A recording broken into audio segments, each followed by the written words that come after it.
Decía, buenas noches. Decía esta mañana que qué gusto estar de vuelta en un lugar donde es nuestro hogar. Y a veces cuando Dios nos usa para otros fines, digamos, uno tiene que pagar ese precio de sentirse en casa, ¿no?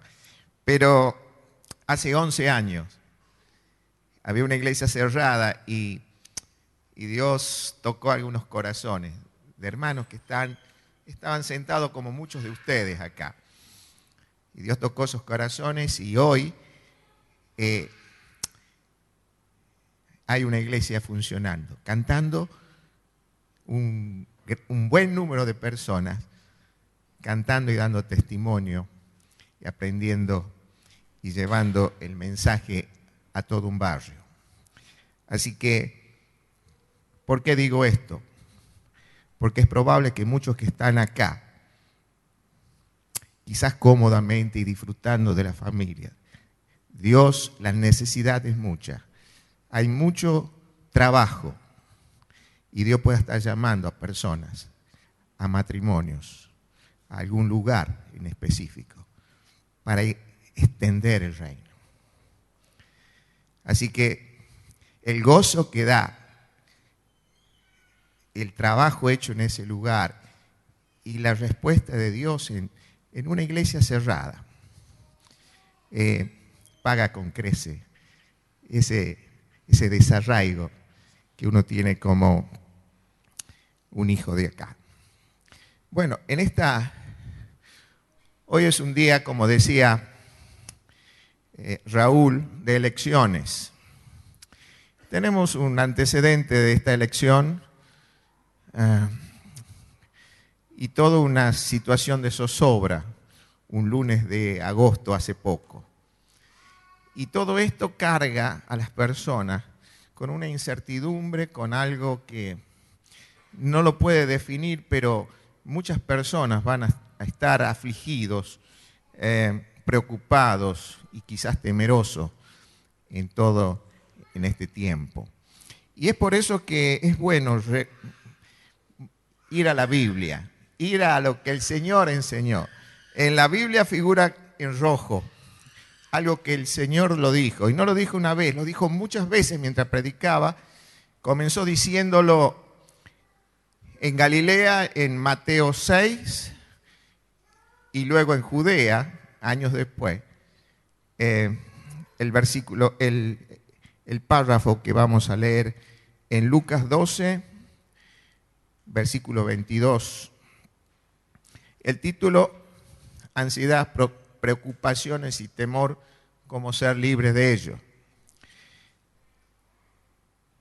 ¿Qué es lo que el Señor nos enseña a través de esta porción? Dijo luego a sus discípulos: por tanto os digo, no os afanéis por vuestra vida, que comeréis, ni por el cuerpo que vestiréis. La vida es más que la comida y el cuerpo más que el vestido. Considerad los cuervos, que ni siembran ni siegan, que ni tienen despensa ni granero, y Dios los alimenta. ¿No valéis vosotros mucho más que las aves? ¿Y quién de vosotros podrá con afanarse añadir a su estatura un codo? Pues si no podéis, ni aun lo que es menos, ¿por qué os afanáis por lo demás? Considerad los lirios, cómo crecen, no trabajan ni hilan. Mas os digo que ni aun Salomón con toda su gloria se vistió como uno de ellos. Y si así viste Dios la hierba que hoy está en el campo y mañana es echada al horno, cuánto más a vosotros, hombre de poca fe. Vosotros pues no os preocupéis por lo que habéis de comer, ni por lo que habéis de beber, ni estéis en ansiosa inquietud, porque todas estas cosas buscan las gentes del mundo, pero vuestro Padre sabe que tenéis necesidad de estas cosas. Mas buscad el reino de Dios y todas estas cosas serán añadidas. No temáis, manada pequeña, porque a vuestro Padre le ha placido daros el reino. Y de acuerdo al título tenemos en distintos versículos el énfasis. En el versículo 22, no os afanéis. En el versículo 29, no os preocupéis. En el versículo 32, no temáis. En la forma que está dicha, podría decirse también o traducirse, dejen de estar afanados, dejen de preocuparse, dejen de estar temerosos. Ahora, el que sigue.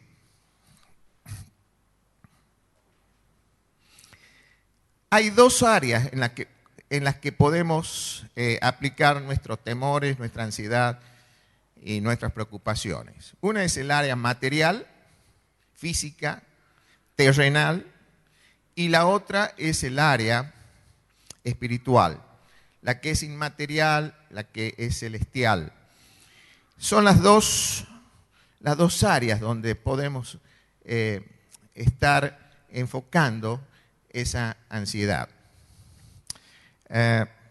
Por supuesto que cuando somos libres de la ansiedad espiritual, se traduce en una libertad en la ansiedad sobre lo material. Ahora, la que sigue, por favor. ¿Por qué estamos ansiosos? Habría dos situaciones. Una, ¿por qué? Y hago una acotación antes de seguir. Dice, todo este párrafo está dirigido a sus discípulos. Como decía Raúl, a lo que él eligió. Diríamos que está dirigido a nosotros. Porque hay una clara distinción. Los que son del mundo quieren tal cosa, pero nosotros somos sus discípulos y en esta noche somos a los que el Señor está reiterando esta enseñanza. Entonces podría haber, esta mañana ahora no hay niños, ¿no? Pero yo veía esta mañana y les comenté, un niño durmiendo plácidamente en las manos de su madre. ¿Qué tenía ese niño? Ahora, si yo a ese niño lo sacaba y lo ponía en las manos de algún otro, seguro que tipo no estaba tranquilo. Y tiraba la bronca y lloraba probablemente. ¿Qué había en ese niño que podía estar tranquilo en su madre? Había un conocimiento. Él la conoce, quizás no haya mucha explicación, pero la siente. Él sabe que es su madre, su perfume, su latido, la forma que lo habla, él siente el latido del corazón de su madre, probablemente. Y él está tranquilo, porque conoce a su madre.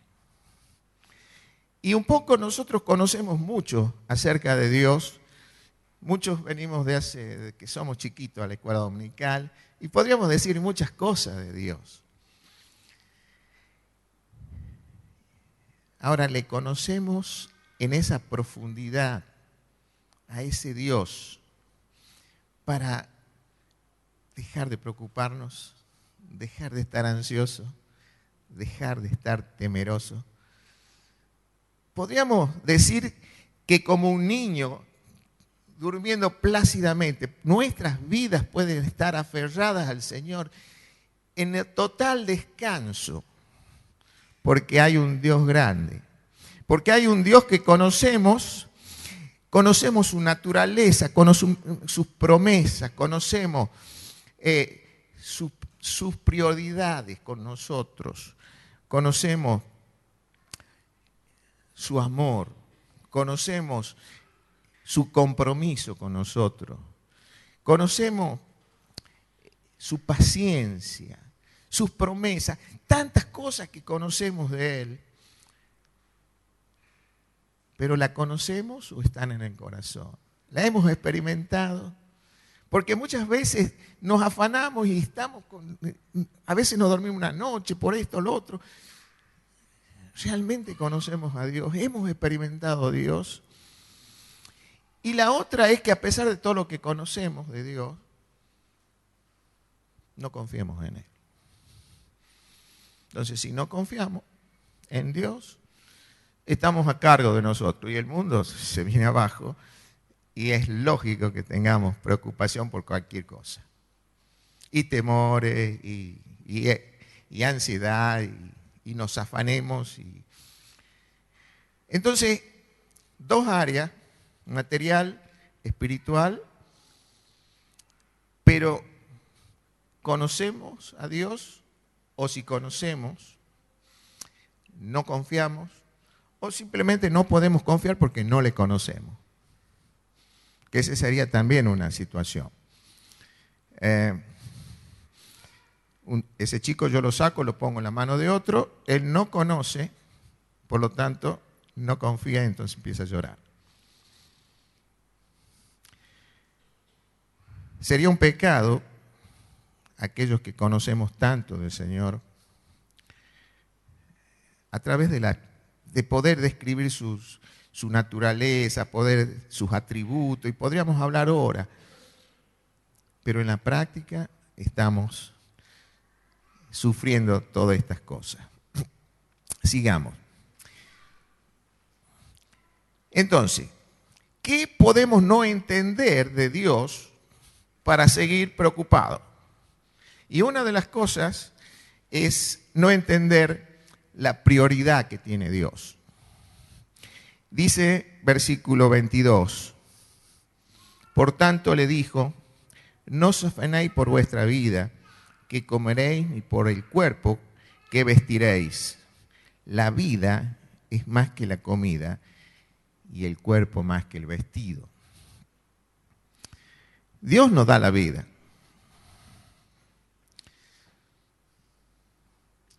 Y cuando Dios nos da la vida es porque Él tiene un propósito.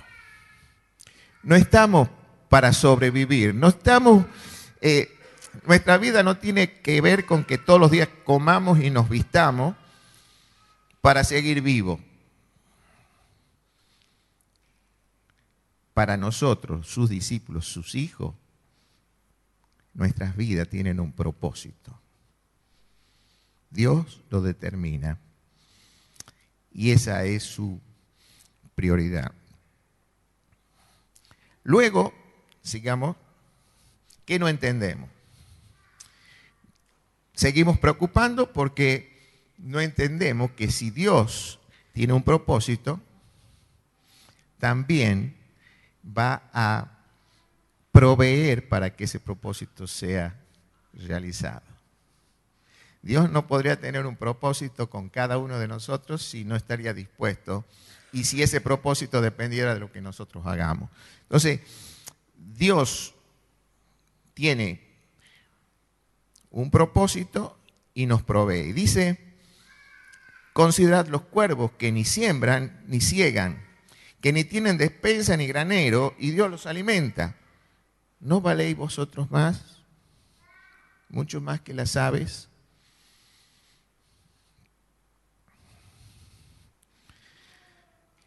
¿Alguna vez un pájaro con un granero, con un lugar donde él almacena la comida? No nos parece lógico, ¿no? Ellos van, picotean, no sé, cualquier cosa, y ahí están, pique, pique, pique. ¿Qué comen? No sé, pero ellos están alimentándose. Nosotros no vemos, quizás, pero ellos tienen mejor vista, a lo mejor que nosotros, y ellos ven lo que Dios le provee. Y si esos pájaros que nos muestran al Creador por su belleza, muestran como Él, como un pintor que tiene una paleta extraordinaria y le da colores y le da diseños y muestran su gloria. pero no nos comparemos con ellos. Ustedes son muchos más. Son sus discípulos, sus elegidos, hechos a su imagen.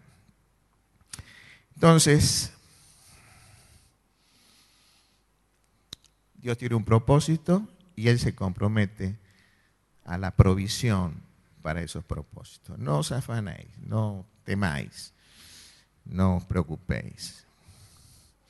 Pero también Dios tiene un privilegio. Dice, ¿y quién de vosotros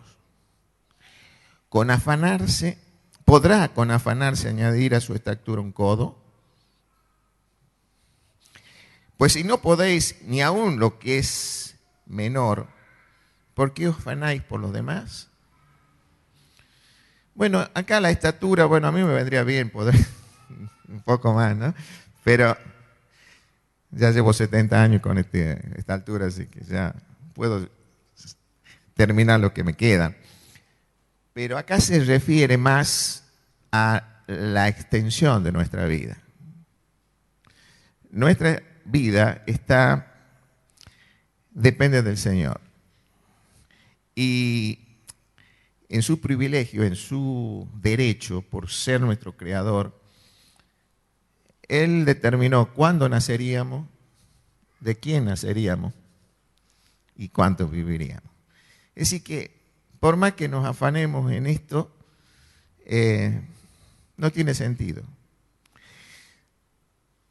En el mundo hay toda una industria que hoy, de algún modo, saca mucho dinero de la gente.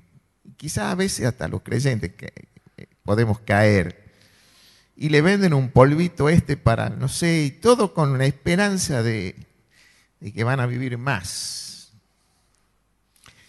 Y yo no estoy diciendo que no tengamos que cuidar nuestra salud. Dios nos ha hecho responsables, somos mayordomos de ese cuerpo que nos ha dado y lo debemos cuidar. Porque si no lo cuidamos, no vamos a tener la fortaleza para hacer lo que Dios quiere, para servirle a Él con mayor vigor. Entonces, si bien Dios tiene su propósito y Dios tiene determinadas los años de vida, nosotros no debemos, por tanto, bueno, ahora hago lo que quiero, porque lo mismo, nada que haga me va a quitar la vida. Es probable que terminemos no fuertes, no sanos, ¿no es cierto? Y quizás con muchos achaques por no cuidar nuestro cuerpo. Seguimos. No entendemos, si seguimos preocupados y no entendemos la prioridad, no entendemos la provisión, no entendemos que Dios tiene el derecho de darnos y quitarnos la vida, tampoco entendemos la preferencia divina. Dice 27 y 28. Considerad los lirios como crecen, no trabajan ni hilan más. Os digo que ni aun Salomón con toda su gloria se vistió como uno de ellos. Y si así viste Dios la hierba que hoy está en el campo y mañana es echada al horno, cuánto más vosotros, hombres de poca fe. Y acá figura hombre, en comparación, en contraste con la demás creación. Que Dios las cuida y le da un vestido precioso, pero ustedes son más. No somos un mono inteligente. No somos la cúspide de todos los seres vivos. El hombre ha sido creado a la imagen y semejanza de Dios. Espíritu, alma y cuerpo. Así es el hombre. Y Dios nos prefiere. Él no vino a morir por los lirios, Él no vino a morir por los peces, Él vino a morir por usted, por mí, por el hombre, a quien quiso salvar. El Evangelio es un evangelio para unas buenas nuevas de salvación para el hombre. Nosotros la hemos creído pero hay muchos que la rechazan. Y por eso es que la tarea nuestra es buscarles y llamarles. Pues sigamos adelante. Quizás nos seguimos preocupando, afanando, temiendo, porque no hemos entendido la paternidad de Dios. Y hablábamos que son sus discípulos, y hablamos que se está dirigiendo a sus hijos. Y ese Dios que es nuestro Padre es el Dios que tiene promesa, que tiene propósito. Ese Dios que tiene todo su diseño y su mirada del mundo, en la cual en todos sus propósitos nos ha hecho parte a nosotros.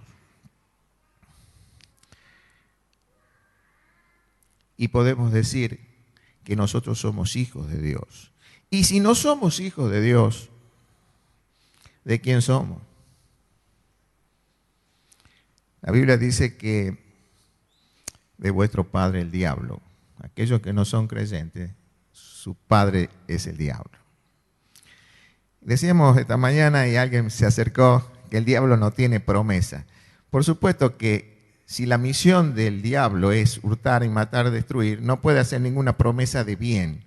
Las promesas que puede hacer el diablo es de darnos placer, pero pecando. Las promesas son cosas que son engaño, que no tienen la calidad, porque Él no es fiel, porque Él no es todopoderoso, porque Él no es sabio, porque Él no nos ama. Y entonces el padre diablo nunca va a tener las promesas que el Señor tiene con nosotros. Así que nosotros podemos llamarle Padre. Y no porque seamos más inteligentes que los demás, sino porque, como decía hoy Raúl, Él nos llamó. Él nos llamó. Él nos eligió. Un día su Espíritu nos hizo entender quién era Dios, nos hizo entender nuestra necesidad, nuestro estado frente a un Dios santo, como pecadores, perdidos, y frente a la acción de Dios, de venir a dar su vida y pagar el precio que por nuestros pecados pudimos arrepentirnos, pudimos pedir perdón, pudimos recibir el perdón y entonces pudimos llamarle Padre. Y es por eso que teniendo un Padre como el que tenemos, el Señor sigue insistiendo: dejen de afanarse, dejen de preocuparse, dejen de estar temerosos. Sigamos. Al final, Dios dice: no temáis, manada pequeña, porque a vuestro Padre le ha placido daros el reino. Si hay algo que a Dios le place, es darnos el reino. El problema nuestro, quizás por el que nos preocupamos, es porque muchas veces en nuestro buscar, en nuestro preocuparnos, no está el reino presente como primera cosa. Por eso que anteriormente está ese versículo, dice: más buscad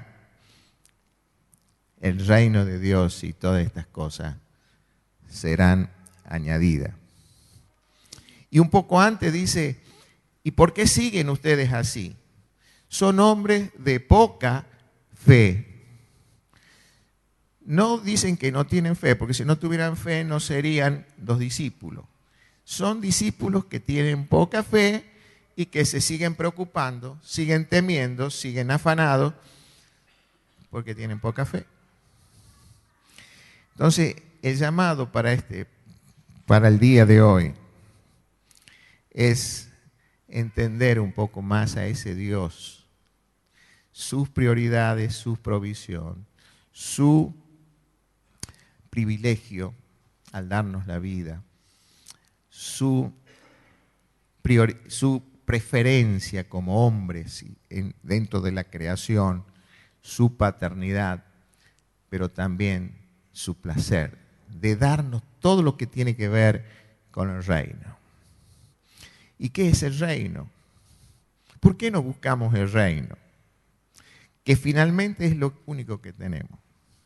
Dice en Colosenses 3, dice, si pues habéis resucitado con Cristo, buscad las cosas de arriba donde está Cristo sentado a la diestra de Dios. Y en esas cosas de arriba está todo lo que hemos hecho hasta hace un rato. Hemos alabado, hemos adorado al Señor, le hemos recordado.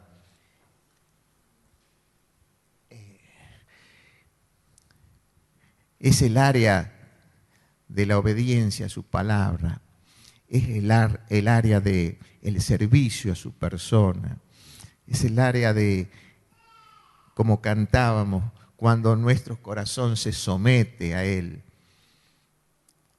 Son las cosas del reino, son las cosas verdaderas, son las cosas que no se van a terminar. Y por eso es que quizás estamos preocupados porque nuestras metas son terrenales. Tienen que ver con el dinero, tienen que ver con la comodidad, tienen que ver con las cosas que conseguimos en esta tierra, pero que definitivamente nadie se va a llevar nada de esta tierra. Así que si salimos mañana, ese grupo de hijos reunidos acá, ese grupo de hijos que es su iglesia, esa iglesia que Dios está preparándola para sí, para verla gloriosa, sin mancha, sin arruga. Esa iglesia tiene un mensaje para esta comunidad en la que vivimos, un mensaje de no afanarse, de no preocuparse, de no estar temeroso, porque tenemos un Dios grande. Ese Dios que se comprometió con nosotros, a tal punto que dio su vida por nosotros. Ese Dios que nos ama, que tiene propósito y que va a suplir cada cosa que necesitemos. Que Dios nos bendiga.